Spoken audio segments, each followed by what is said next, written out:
What's up, my artistic friends? So today we're going to look at painting this still life that we made as an observational drawing. Now to do that, obviously, we need our still life, we need our drawing, we need a brush, we need a paper towel to blot extra water or paint off our brush, we need a cup of water to clean our brush, and we need our palette. So the palette is the plate. It's the disc that holds our paint as a painter. And this is what our palettes are going to look like for this painting. We're going to start with white, black, and the three colors from our primary triad. Now with this palette, you can make pretty much every color there is. You, however, are going to be responsible for mixing the colors that you need. You'll have color wheels on the table as well, so you've got that tool if you need it. Couple of things just to be aware of, especially with the tempera paint that we are using. If you're going to mix an orange, you need to have a lot more yellow than red to get a good orange. Otherwise, it's going to be a reddish orange color. Same goes with the green. You need a lot more yellow than blue to make a bright green. Reason for that is that the pigment in the yellow, what makes it yellow, is not as strong and not as potent and powerful as the pigment that we have in the red or the black. So that's how we can mix our colors. So let's say I'm going to mix a green real quick. So I'm going to take some yellow, clean my brush, add just a little bit of blue. Okay, so let's say I've got this nice green right here. However, what if I need that green to be a little bit darker? Well, there's two ways to do that. The first is to create a shade. To create a shade, we add just a tiny, tiny little bit of black. And it'll bring that down. Now, this is going to give it more of a grayish, brownish kind of tone. So now the other option we have for creating a darker value with our paint is to cross the color wheel. So when we do that, we're looking at a complementary color.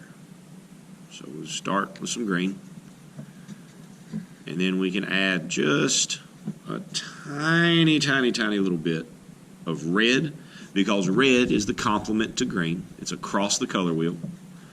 And that's going to give me another version of a slightly darker green, but not quite as black and dark as this one. Now the other option there is that we can also create a tint.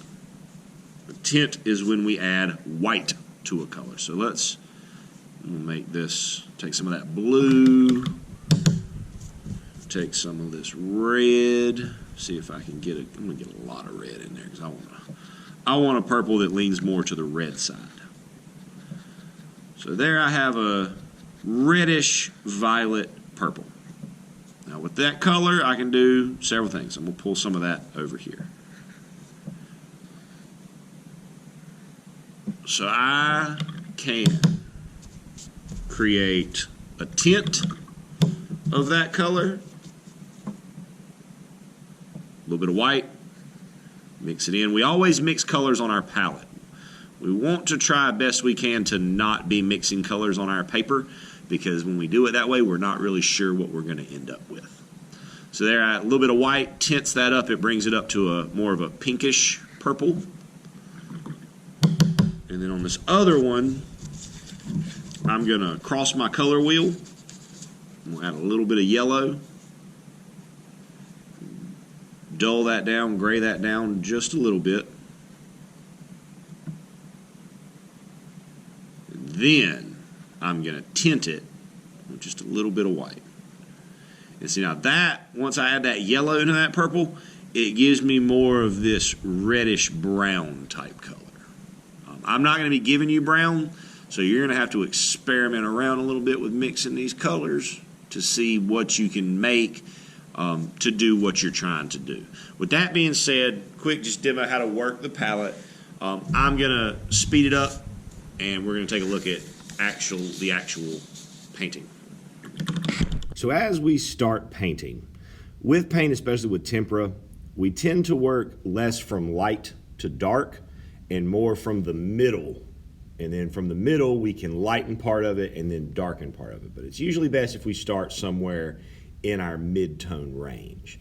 On my pair there on the left, you can see where I use some red to gray out and shade out that green instead of a black. As I go through the grapes, I'm starting again with my mid-tone, my middle of the road kind of color.